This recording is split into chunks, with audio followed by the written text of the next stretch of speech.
Hey, what is up guys? Marone Hardware's here, and what I have for you today is an in-depth look at my main gaming PC, Evie II. She might be considered a budget build to some, but this rig gives me great performance and an enjoyable user experience for around $1,050. I couldn't ask for a more reliable system, and I consider her to be my masterpiece, and my ultimate pride and joy as a PC hardware junkie.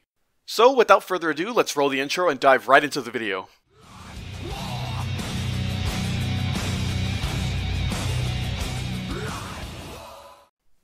We'll start this out by showing some shots of Evie while I explain why I built her in the first place. I had Vendetta for about 7 months and had already jotted down ideas for a second PC build. I'm not going to be in Germany forever, and with this next assignment coming closer and closer, I began to think of how inconvenient it was going to be to ship Vendetta to my next base. This moved my attention to a Mini-ITX system, though this is very new territory for me personally. Basically, there are 3 main motherboard classes going from standard ATX down to micro ATX to something much smaller than both classes, which is Mini-ITX. The smaller you go, the more flowery features you typically will go without, but with most of the general ones still included on board, you can't go wrong with choosing any of these 3 standards.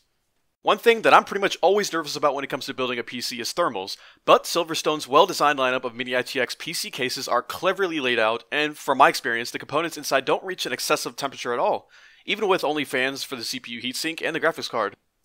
Maybe give it an additional 5 to 8 degrees Celsius, but nothing too drastic.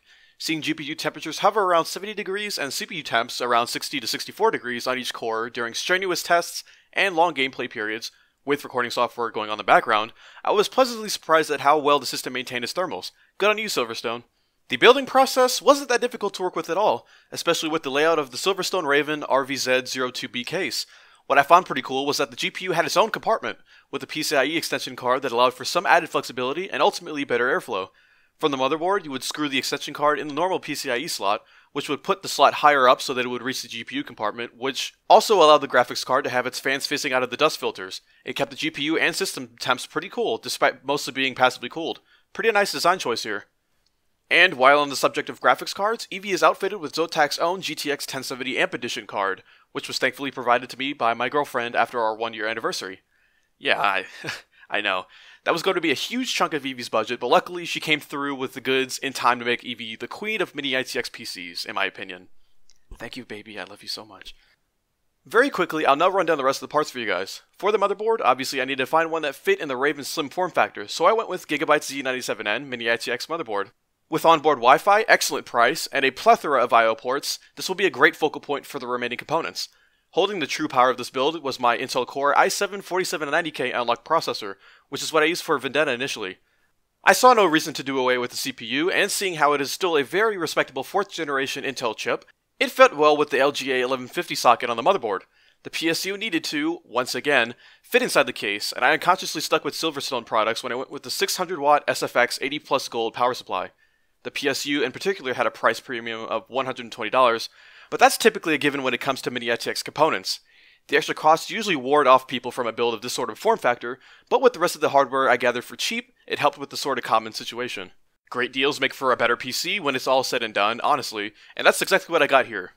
For storing all of my programs and PC games is my Western Digital 1TB solid-state drive, and buying this was one of the proudest moments I've had for myself in a long time. A whole terabyte of flash-based storage for only $260. What type of nonsense is that? The price and performance along with value per gigabyte of storage simply blew me away because I remember 120 gig SSDs costing about $110 2 years ago.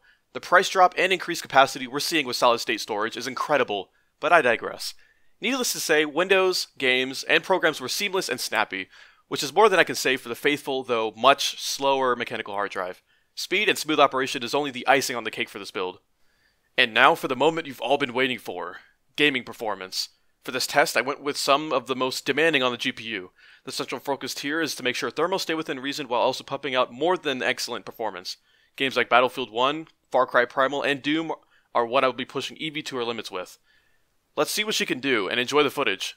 But before I can show you the results, one of the most fabled questions in the glorious PC gaming world will be answered. Also, with these benchmarks, there always seems to be a frame cap of 60 FPS, and I cannot find a way to lift that limit, so I'm finding my own reassurance in these results. If a game can stay at a consistent 60 FPS for most of the tests, then I'm sure it can exceed that to whatever amount.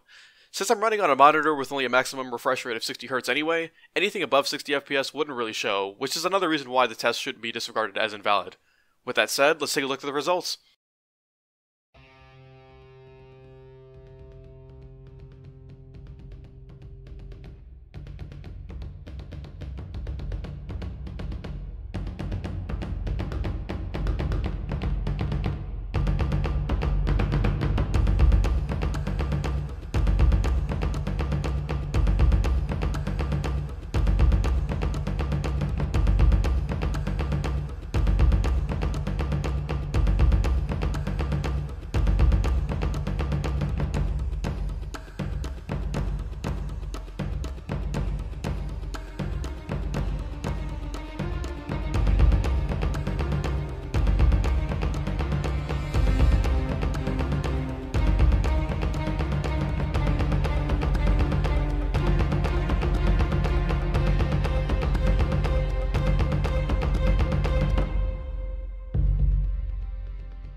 But can it run Crisis?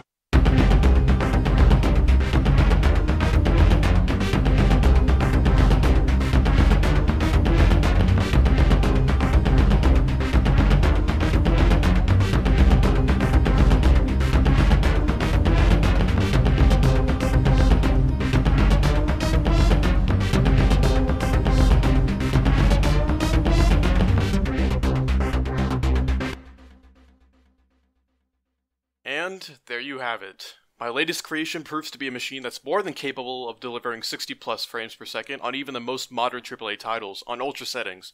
She's a beast, and I cannot wait to see how Evie will fare on games that will be released in the next few years to come. And that about does it for this video.